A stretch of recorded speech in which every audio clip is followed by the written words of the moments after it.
Bournemouth 0, Liverpool 4. Absolutely epic victory by the Reds today in what could have been a very difficult game to navigate through. This one had all the makings for a banana skin, but Jurgen Klopp's side have come out of this as 4-0 winners at the Vitality Stadium this afternoon. A brace from Diogo Jota, sandwiched between a brace from Darwin Nunez. It was pretty much the most perfect afternoon that Jurgen Klopp and Liverpool fans could have asked for from their team. Hey guys, welcome back to the channel. Welcome to another video. It's another instant match reaction video in the aftermath of what has been an incredible victory by Liverpool, smashing Bournemouth by 4-0. A completely dominant and comfortable display, I would say, from the Reds overall in what, like I said earlier, was a game that had all the makings of a potential banana skin. Bournemouth have been playing pretty well throughout the majority of the season. They've got an informed Dom Solanke who's been enjoying his best season in England's top flight division. This one had all the makings of a potential banana skin or a very difficult game for Liverpool to navigate their way through. But fortunately for the Reds, they managed to do so, and they managed to do so very, very comfortably. Big result takes Liverpool 5 points clear back at the top of the table. Obviously, Manchester City still have a game in hand over the Reds, but points on the board mean more than games in hand.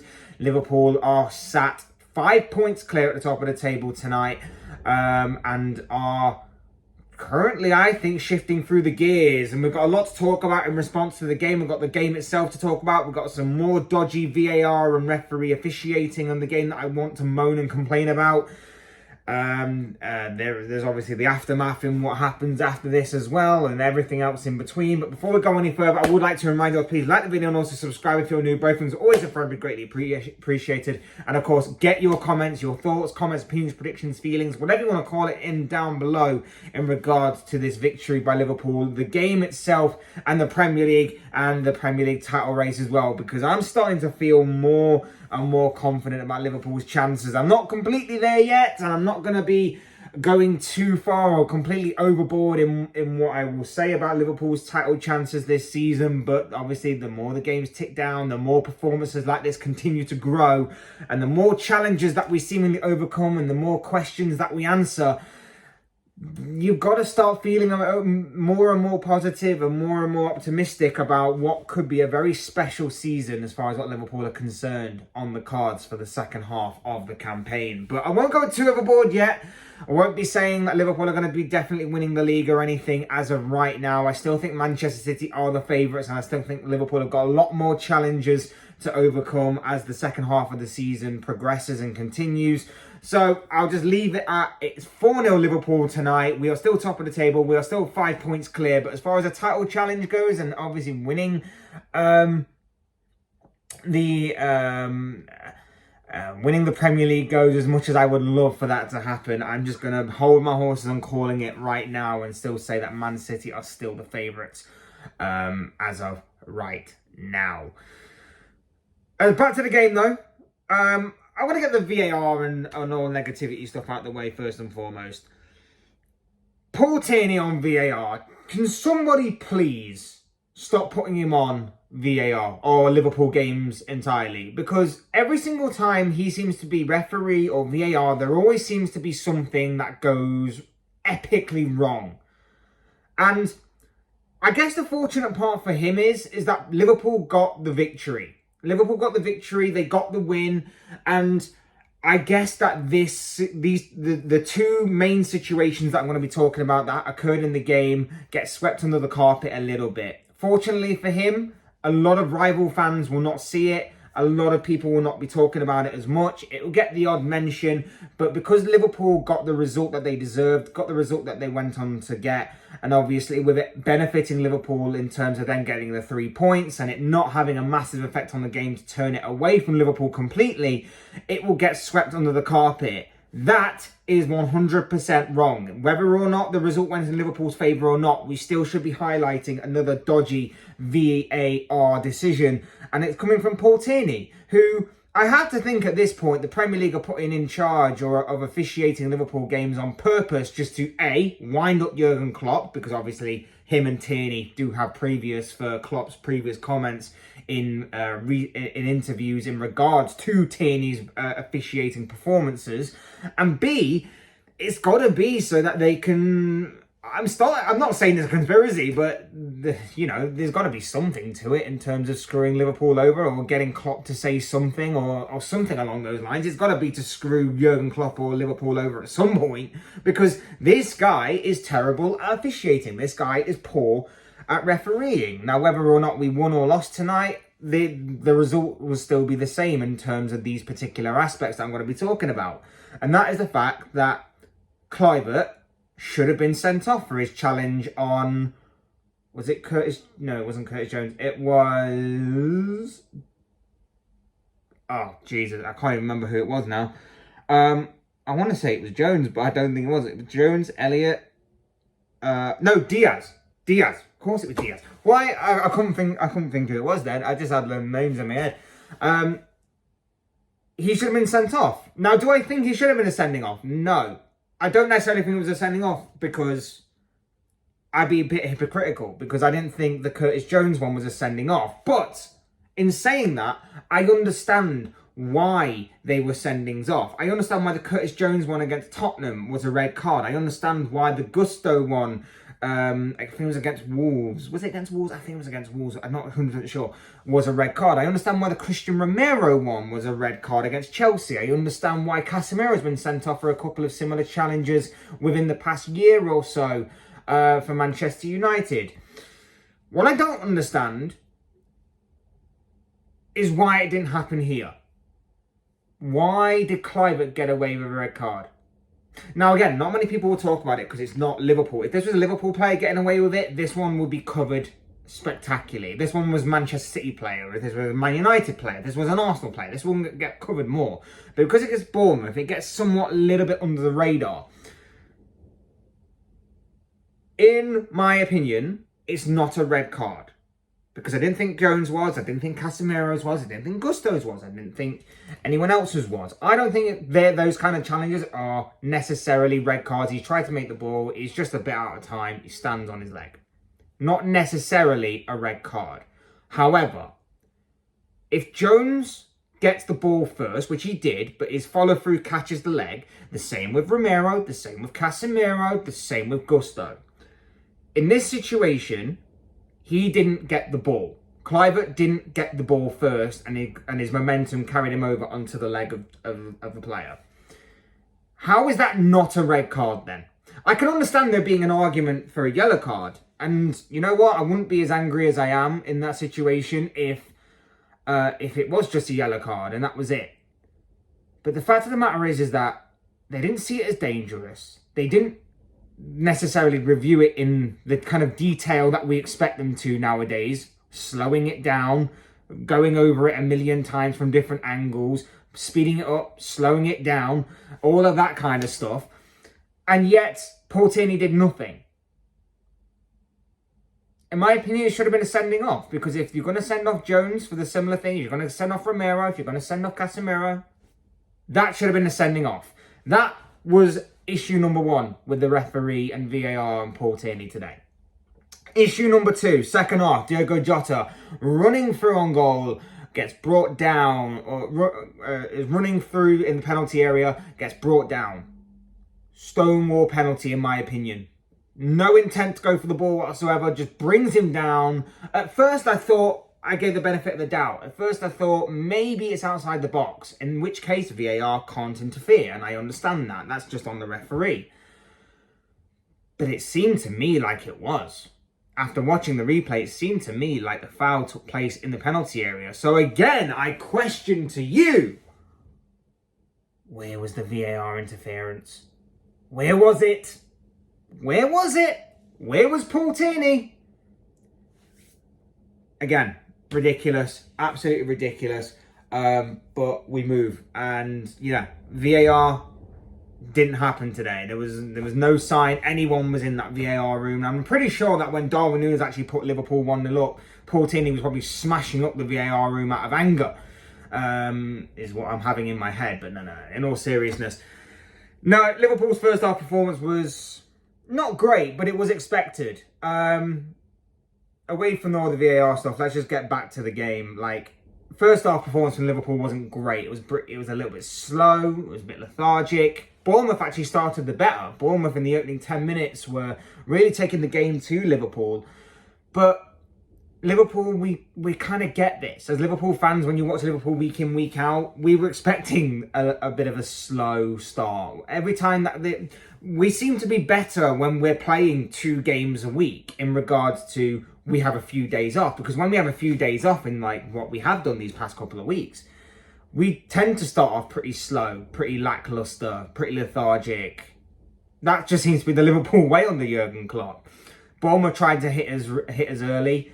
They had a couple of half chances, but the main bulk of the Liverpool performance overall was built upon 2 absolute beasts, 2 absolute units in the back 4, which was Virgil van Dijk and Ibrahima Konate. Konate in particular was absolutely imperious this entire game. He was absolutely brilliant, and I'm hoping that the injury isn't going to be a knock-on effect or anything that he picked up towards the end. I'm hoping that he's okay. I'm hoping that he is fine, because there was a couple of moments in this game that kind of overshadowed a little bit Liverpool's victory, and that was obviously the injury that happened to Curtis Jones and the sort of scare that Konate put us through right at the death of this particular game. So fingers crossed they're all okay and it's nothing too serious, hopefully, for Jones in particular, who had to go off.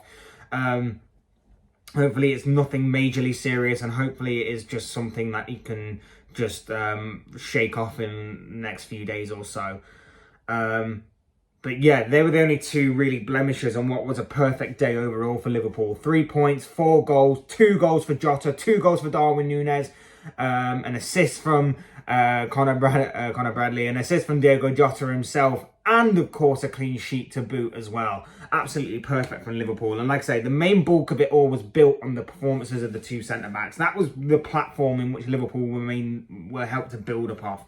Them 2 in particular were outstanding. Alexis McAllister in that holding role, that number 6 role, was magnificent throughout. The passing, the tackling, the winning the ball back, the leadership, the knowing when to drop, the knowing how to balance the game and control the game from that position was fantastic from him. He was really, really wonderful to watch in that role today. And, you know, I'm starting to have a bit more ease in terms of him being a CDM. I'm a bit more at ease with my thoughts about him being a CDM, and hopefully his performances and everything does continue in a good aspect, but we'll obviously have to wait and see.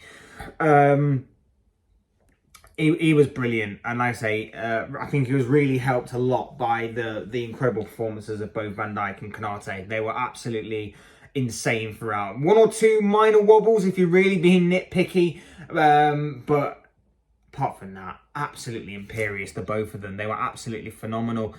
And then from there, you go into the interval. It's half time. That's when Liverpool wake up. And the goal came at a perfect time. And what a goal it was. Darwin Nunez on the score sheet, back amongst the goals. About time, because his performances in recent weeks have certainly deserved it, and he finally got the goal, and it was a beautifully well taken goal as well. It was a well built up goal initially. Konate into was it Jones or was it Elliot? I want to say it was Jones. My brain's gone because I'm just my brain's gone. There was just so many players to talk about and so many things. My brain's just gone. The build-up play, I think it was Jones, Konate, Jones, then Jota. Beautiful ball from Jota into the path of Nunez, who finishes it really well. And I've seen Nunez miss them. I've seen Nunez just smash it straight at the goalkeeper in those opportunities, or smash it wide somehow. But in that situation, Nunez had the composure and the clinical edge just to roll it into the back of the net, which was beautiful to see, and fantastic from Jota to set him up, and fantastic from Nunez to get his goal. And it was brilliant by both of them. And obviously, at a time where you're really looking for these types of players to really come to the forefront, to the front, and come to obviously a more clinical nature about them. You know, in the absence of the likes of Mohamed Salah, like, these two really stepped up today, and long may that continue, and hopefully that continues to happen. Jota in particular was outstanding in that second half. First half it was a little bit quiet, but second half he really took the game to them, because obviously after that goal is the penalty shout that we had, which I thought we should have had. Jota again making a nuisance, and when he really drives with the ball at defenders, he can be pretty scary. But it's about his finishing as well, and we saw that in two obviously clinical and obviously important moments in the game. The first game, he just absolutely rifles it into the bottom corner at the near post to beat the goalkeeper. Again, great play by Liverpool. Lovely ball slipped through by Cody Gakpo into him, and he just absolutely rifles it into the corner. And then the third goal, Bradley's cross, he initially misses it. The Bournemouth fans cheer, and then not even like 2 seconds later, he's rifled the ball into the back of the net from his own setup. So Bournemouth fans celebrated way too soon on the initial miss by Jota to really mess up, and then Jota to them obviously smash the ball home. But you really see there again something that I've been saying for a while. His overall performances might be a little bit frustrating at times, but there is no doubt about it. This guy is ice cold in front of goal, and it's beautiful that Liverpool have these options where we can go from a Darwin Nunez who's going to create absolute havoc, absolute chaos in the back against any opposition defence, but may not have the ice cold ability of a Diogo Jota, who you can then bring on to kill games off, who then has that clinical ability, that clinical edge about him to obviously finish off those types of chances. And then you've got Cody Gakpo as well, who got an assist for himself today, who is a bit more like what we've had for the past several years in the Bobby Firmino. He's got a bit more pace about him. He's got a bit more of a selfish streak in him, I would say. A bit more strength and physicality about him than what Firmino had. But overall, he is a very similar sort of intricate playmaker, similar to what we've had under Firmino for a number of years. The differences in those strikers is something that I've been talking about for years, and they really did come to the forefront today. In what obviously was a must-win game by any means necessary, and Liverpool did that. Jota, like I say, finished off two very good chances, and then to kill the game off, to round the game off, Nunez in injury time with a well-taken goal, another smart finish from him. Joe Gomez, what a ball, by the way. What a ball from Joe Gomez to put it on a plate for Darwin Nunez, who somewhat miskicks it a little bit, but you know what? He deserves that. After all the times that he's had chances be saved or chances hit the post from cleanly struck efforts, he needed a little bit of luck, and I'm glad that he got that in this game, and I'm glad he got a brace as well. Something that, again, boosts his goal contributions up, and something that, again, will give him a whirlwind of confidence behind him going into what is a very difficult and busy period of the season. A period of the season which is important because it shapes Liverpool's season completely within the next month or so. And also, with Salah's absence, like I've mentioned numerous times already in this video, and with obviously these strikers needing, or these attackers needing to step up and needing to obviously be more clinical in front of goal and to really step up, this is perfect for them. And I felt Nunez and Jota did that especially well today. Diaz not so much, but you know, he's still got a bit of a passenger with them, and it obviously does make it interesting. And I know that it's obviously a bit difficult with him being on the right wing rather than his more natural left position. So there is a lot to obviously factor in with this, but you know, for our two strikers to get the goals that they did today, for the assists, for another solid performance from Conor Bradley at right back, the youngster continues to make an impression in his early stage of his Liverpool career from a senior level. Like I say, the imperious defence, which allowed us the platform to build upon from the likes of Virgil van Dijk and obviously Ibrahima Konate. Number 6, everything that you would want from a number 6 performance today from McAllister. He was absolutely outstanding throughout the entirety of the game. And then, of course, like I say, the killer instinct, the killer finishes of both Jota and Darwin Nunez, who won Liverpool the game, and were rightfully so. Liverpool were the winners. They just neutralised Bournemouth in anything and everything that they attempted. It wasn't quite the same fluid Bournemouth that we've seen for most parts of the season. Maybe in a similar way to how I imagine Liverpool to be. Maybe the break had somewhat hindered Bournemouth a little bit after a couple of weeks off of the international break and everything. Maybe that did hinder Bournemouth as well a little bit. But take nothing away from what was an incredible performance by Liverpool. Defensively, absolutely solid. And then going forward, they managed to kill off the game with a few great goals. And like I say, I said it was only a matter of time before we started slapping these teams 4-5, 6-0. And I'm hoping this is the start now. I'm hoping we can go on a run, and I'm hoping that, you know, they can go on a run, the strikers that scored. Maybe they can get Diaz involved as well. Maybe Gakpo can get more involved as well. It's interesting as well, like I say, with how we balance and how we start the next few games in obviously Salah's absence. Do we continue with Diaz on the right? Do we maybe go Gakpo on the right instead? Do we go with maybe Darwin on the right? Jota on the right? They're so interchangeable, the four players that we have in these positions. But I think right now, when you've got an ice-cold finisher like Jota in this kind of form, where since his return from injury, he has been impeccable in terms of scoring and assisting, and his goal contributions continue to be on the rise, as do Nunez's as well. You can't go against the form. So don't go against the form is my kind of word here. But it's going to be very interesting to see, obviously, how Liverpool react and balance for the next few games up, because I think we've got a few big ones as well. I think we've got Chelsea in there as well coming up. We've obviously got the Carabao Cup semi-final second leg as well coming up. So it's going to be very interesting to see what is going to happen going forward when it comes down to Liverpool Football Club, and something that I'm very interested and intrigued by.